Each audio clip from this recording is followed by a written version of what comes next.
Hey guys, so I just wanted to do a quick video about basically my first solo Disney trip, just telling you a little bit about my experience with it and how I felt during it and planning it and everything.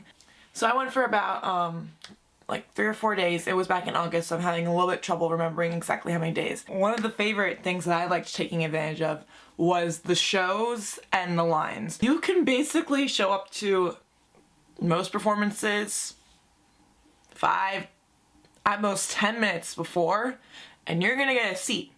And you're gonna get a good seat because you're alone.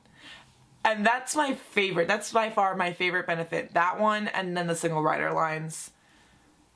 It's great. One of my days was I went for like maybe 2 hours to Animal Kingdom because it's not my favorite park, but I do like Expedition Everest and I do like Lion King. And it took me about 2 hours because I went and watched the show. I walked into the show 5 minutes before, watched the show, then went on Expedition Everest like 3 times, and I came back. So like 2 hours including transportation to and from Magic Kingdom to there. Amazing. You are not going to be able to do that with like a group of 4 other people, or maybe even one other person depending on who they are. But it's such a nice benefit to be able to just show up. I did it for Beauty and the Beast as well at Hollywood Studios. I did it for Indiana Jones. You see a trend here, right? I mean, I did it for Fantasmic. Fantasmic I showed up a little bit earlier for because I love Fantasmic. So I definitely want to be sure that I get a good seat. But like, it's such a great benefit to be able to just go to a show without having to get there early, like 25 minutes before like they recommend, and get a good seat and everything. You can just show up because it's just you, and you know where you want to sit, and you know if you want to see the show or not. So maybe you don't even want to go to the show, but you get the option of showing up really, really, really late compared to everyone else.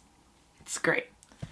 And another thing that I did besides that was I interacted with characters. I really liked talking to them. I would interact with guests too. I love people watching. People watching is the best thing to do when you're alone. You will pick up on some funny conversations. And interacting with characters is just a great way to they only focus on you because you're alone. So it's a really cool way to get to interact with the characters when you're on a solo trip. Usually when you're in a big group, they may or may not, spend more time with you. You have to like really try. But when you're alone, it's just like, plus you get all the awesome pictures. Definitely, I thought of some poses ahead of time to do with the characters that I really want to see, so definitely do that if this character means a lot to you. And yeah, besides that, I visited resorts. What I've been trying to do since I've been visiting Disney so often lately is I've been trying to do one new activity each time I go, so that's to like keep things new, change it up. So this time I went and I visited resorts, and I visited Contemporary, and then I mainly went to the Port Orleans resort in order to try the beignets, and that was really fun.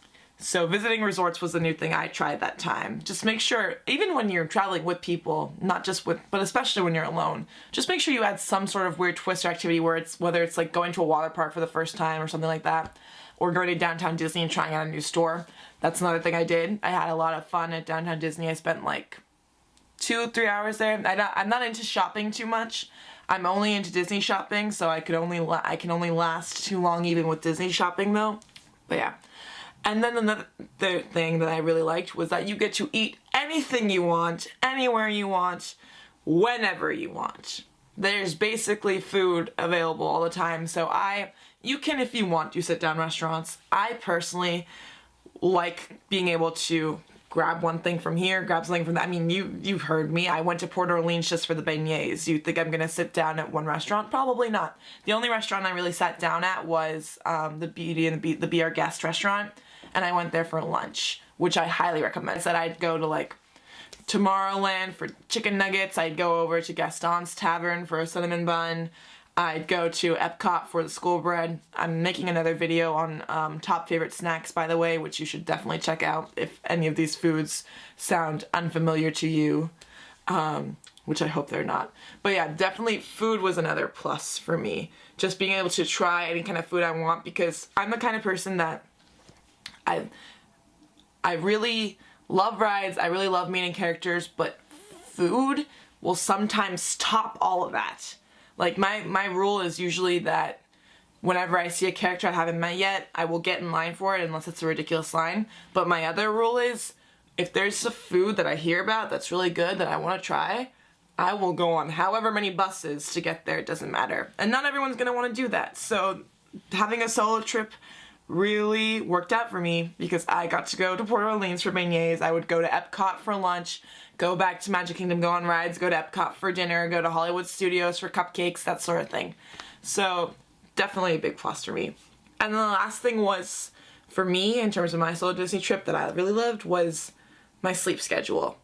Usually what I'll try to do is I'll wake up to see the morning show. Good morning, it's great to stay up late, you know, that sort of thing. And it's a lot of fun, and I did it the first few times when I first started going back to Disney World. But I mainly like doing rides at night time because, like, Splash Mountain is better at night, Thunder Mountain's better at night, like most of my favorite rides, Seven Dwarfs Mine Train, better at night. So I have a lot of dead time, so usually what I did instead, since it was my solo trip, is I would sometimes wake up early and come back and nap, or I'd sometimes sleep in and then go late. I definitely always stay late though. I'd stay until the park closes, which I never used to get to do because whoever I was with was always tired, but I'm not. So that's what I loved about my solo Disney trip, is I get to plan it. And if I don't wake up with my alarm, that's my choice. No one else gets affected by it. It's only a big deal if I have like a reservation for something. But definitely one of my other favorite pluses because I got much more sleep than I usually get on a Disney trip. And sleep is important so that you can enjoy the parks more.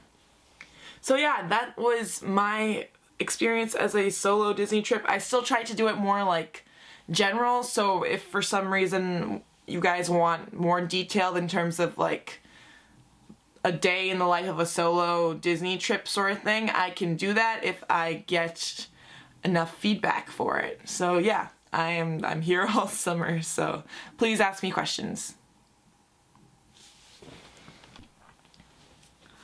One last tip I wanted to really quickly add for doing a solo Disney trip.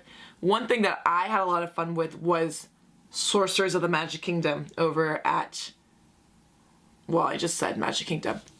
Duh. But let me show you. So if you don't know what it is, and there are videos out there, but if you don't know what Sorcerers of the Magic Kingdom is and you want tips, or if you want a video on that, just comment below and I will make a video for it. But this is how many cards I end up accumulating over my past few trips, and you get about 5 each time. And it's so much fun, and they make for great keepsakes afterwards. So I would definitely try it. I had a lot of fun. I leveled up one time. I leveled up in the same day because I just ran over all over the place because I'm alone, and like there's not too many things to do sometimes if you come often, or if you don't have people to talk to necessarily, sort of thing. So this kept me so entertained. And not everyone's gonna want to do this. I loved it, but not everyone's gonna want to run around the parks holding up cards that play. Actually, when I went with my friends, they didn't want to do it.